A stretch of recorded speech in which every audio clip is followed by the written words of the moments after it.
ایک نہایت شاطر اور ماہر چور نے چوری کی خاطر مہنگا لباس زیب تن کیا، ایک معزز اور محترم دکھائی دینے والے شیخ جیسا حلیہ بنایا اور صرافہ بازار میں سنار کی ایک دکان میں چلا گیا۔ سنار نے جب اپنی دکان میں وضع قطع سے نہایت ہی رئیس اور محترم دکھائی دینے والے شیخ کو دیکھا جس کا نورانی چہرہ چمک رہا تھا، تو سنار کو ایسے لگا جیسے اس کی دکان کے بھاگ جاگ اٹھے ہوں۔ اسے پہلی بار اپنی چھوٹی سی دکان کی عزت و وقار میں اضافے کا احساس ہوا۔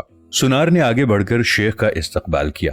شیخ کے بہروپ میں چور نے کہا، آپ سے آج خریداری تو ضرور ہوگی، مگر اس سے پہلے بتائیں کہ کیا آپ کے لیے ممکن ہے کہ آپ اپنی سخاوت سے ہمارے ساتھ مسجد بنانے میں حصہ ڈالیں؟ اس نیک کام میں آپ کا حصہ خواہ 1 روپیہ ہی کیوں نہ ہو۔ سنار نے چند روپے شیخ کے حوالے کیے ہی تھے کہ اسی اثنا میں ایک لڑکی جو در حقیقت چور کی ساتھی تھی دکان میں داخل ہوئی اور سیدھی شیخ کے پاس جا کر اس کے ہاتھوں کو بوسہ دیا اور التجائیہ لہجے میں اپنے اور اپنے اہل و عیال کے لیے خیر و برکت کی دعا کے لیے کہا۔ سنار نے جب یہ منظر دیکھا تو اس سے رہا نہ گیا اور معذرت خواہانہ لہجے میں کہنے لگا، اے محترم شیخ، لا علمی کی معافی چاہتا ہوں، مگر میں نے آپ کو پہچانا نہیں ہے۔ لڑکی نے یہ سن کر تعجب کا اظہار کیا اور سنار سے مخاطب ہو کر کہنے لگی، تم کیسے بد نصیب انسان ہو، برکت، علم، فضل اور رزق کا سبب خود چل کر تمہارے پاس آ گیا ہے اور تم اسے پہچاننے سے قاصر ہو۔ لڑکی نے شیخ کی طرف اشارہ کرتے ہوئے کہا کہ یہ فلاں علاقے کے مشہور و معروف شیخ ہیں جنہیں خدا نے کثرت علم، دولت کی فراوانی اور ہر قسم کی دنیاوی نعمتوں سے مالا مال کر رکھا ہے۔ انہیں انسانوں کے بھلے کے سوا کسی چیز کی حاجت نہیں، لوگ ان کی ایک جھلک دیکھنے کے لیے بےتاب رہتے ہیں۔ سنار نے شیخ سے معافی مانگتے ہوئے کہا، شیخ صاحب، میں معافی کا طلبگار ہوں، میرا سارا وقت اس دکان میں گزرتا ہے اور باہر کی دنیا سے بے خبر رہتا ہوں، اس لیے اپنی جہالت کی وجہ سے آپ جیسی برگزیدہ ہستی کو نہ پہچان پایا۔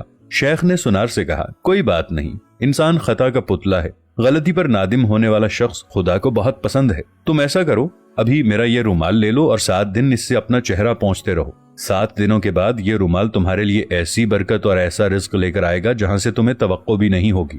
جوہری نے پورے ادب و احترام کے ساتھ رومال لیا، اسے بوسہ دیا، آنکھوں کو لگایا اور اپنا چہرہ پونچھا۔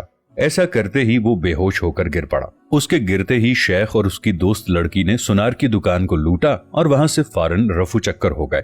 اس واقعے کو جب 4 سال گزر گئے اور سنار رو دھو کر اپنا نقصان بھول چکا تو 4 سال کے بعد پولیس کی وردی میں ملبوس 2 اہلکار سنار کی دکان پر آئے۔ ان کے ساتھ وہی چور شیخ تھا جس کو ہتکڑیاں لگی ہوئی تھیں۔ سنار اسے دیکھتے ہی پہچان گیا۔ ایک پولیس والا سنار کے پاس آ کر پوچھنے لگا، کیا آپ اس چور کو جانتے ہیں؟ کیونکہ آپ کی گواہی سے ہی اسے سزا ہو سکتی ہے۔ سنار نے کہا، کیوں نہیں، اس نے فلاں فلاں طریقے واردات سے مجھے بے ہوش کر کے میری دکان لوٹ لی تھی۔ پولیس والا شیخ کے پاس گیا اور اس کی ہتکڑی کو کھولتے ہوئے کہنے لگا، تم نے جس طرح دکان لوٹنے کا جرم کیا تھا ٹھیک اسی طرح سے وہ ساری کارروائی دہراؤ تاکہ ہم طریقے واردات کو لکھ کر گواہ سمیت جج کے سامنے پیش کر کے تم پر فرد جرم عائد کروا سکیں۔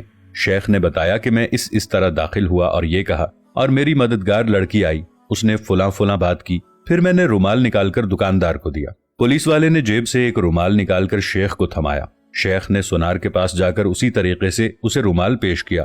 پولیس والا سنار سے کہنے لگا، جناب آپ بالکل ٹھیک اسی طریقے سے رومال کو چہرے پر پھیریں جس طرح اس دن پھیرا تھا۔ سنار نے ایسا ہی کیا اور وہ پھر سے بے ہوش ہو گیا۔ شیخ نے اپنے دوستوں کی مدد سے دوبارہ دکان لوٹ لی جنہوں نے پولیس والوں کا بھیس بدل رکھا تھا۔ تو دوستو، آج ہمارے ملک کا حال بھی بالکل یہی ہے، بھیس بدل بدل کر وہی چور نئے روپ میں آ کر ملک کو لوٹتے ہیں اور عوام کو بے ہوش کر کے قومی خزانہ لپیٹ کر غائب۔ اگر اس ملک اور عوام کا سوچا جاتا تو آج ملک کی یہ حالت نہ ہوتی۔ دعا ہے کہ اللہ پاک ہمارے وطن عزیز کے حال پر رحم کرے، آمین۔